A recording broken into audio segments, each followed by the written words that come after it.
up, y'all? This is Violent J. And I'm Shaggy 2 Dope, and we're the infamous ICP Insane Clown Posse, and it's that spooky time of year, Jay. That's right. It's time for the wicked clowns to get holla wicked on that ass. So check us out in the booth as we bring the fright of the night to your chin. Ow! I don't even know what that's supposed to be.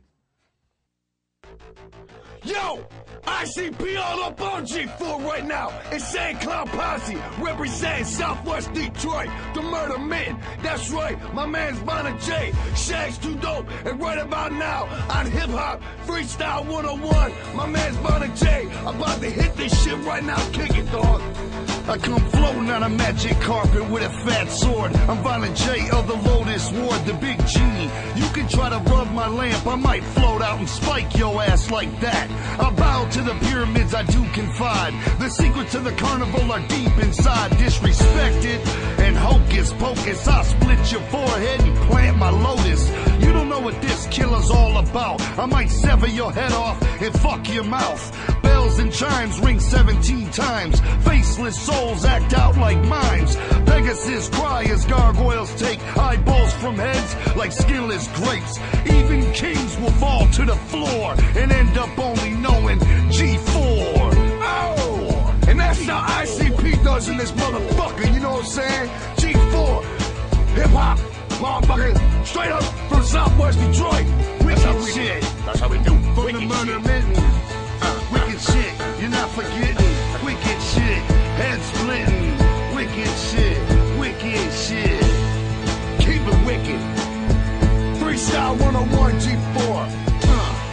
Psychopathic in the motherfucking hat. Get some hatchet in your life. Woo!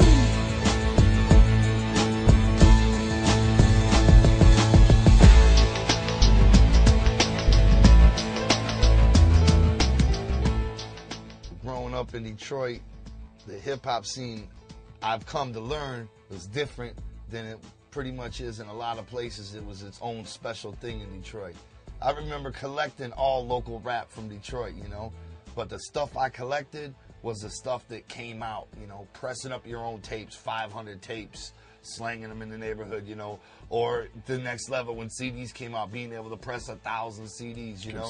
Consignment, putting in that grind, you know, just constantly working and making it around so all the mom and pop stores that don't exist no more, you know what I'm saying, just trying to get your cheddar up, you know. There was two sets of crews in Detroit, rappers, you know, freestyle rappers. Of course, you know some of them names already, like Royce the 5'9" and all them, Eminem. All the hip-hop shop kids and all that, Morris, Ramones, people, all that. Those guys were doing their thing, and they hung out at the hip-hop shop and did what they did, and were respected everywhere. And then there was the other set of MCs who put their stuff out, you know what I'm saying? They pressed their CDs up, pressed tapes up, and would get a name like that, you know?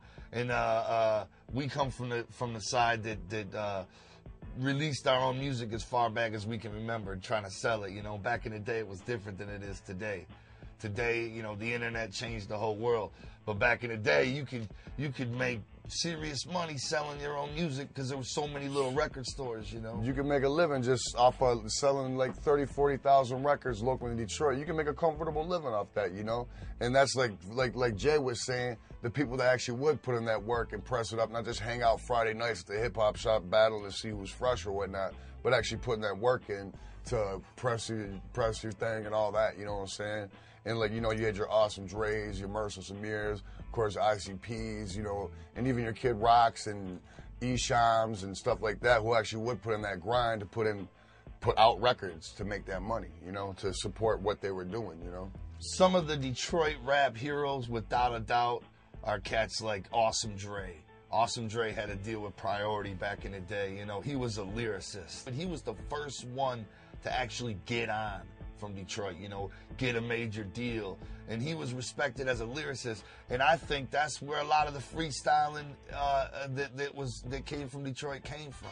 I think that inspired a lot of what became Detroit, which is a lot of great freestyle artists, a lot of lyricists, you know. We personally kind of came up a different road, you know. But if you look at Detroit and its most successful rappers and everything, that's a lot of that comes from the legacy that Awesome Dre put down, I believe. There was money to be made. There was getting on with your dream instead of waiting until you get discovered. There was make it happen now. I mean, we was pushing what, like 80 to 125,000 or 120,000 units, you know what I'm saying, off one record without major distribution, without any record label or whatever. You know, we were like ghetto millionaires, you know what I'm saying, before like we even started messing with any kind of majors, you know. I believe the internet changed the game forever. It changed it in positive ways and negative ways, of course. You know, obviously you can become a star off of YouTube now.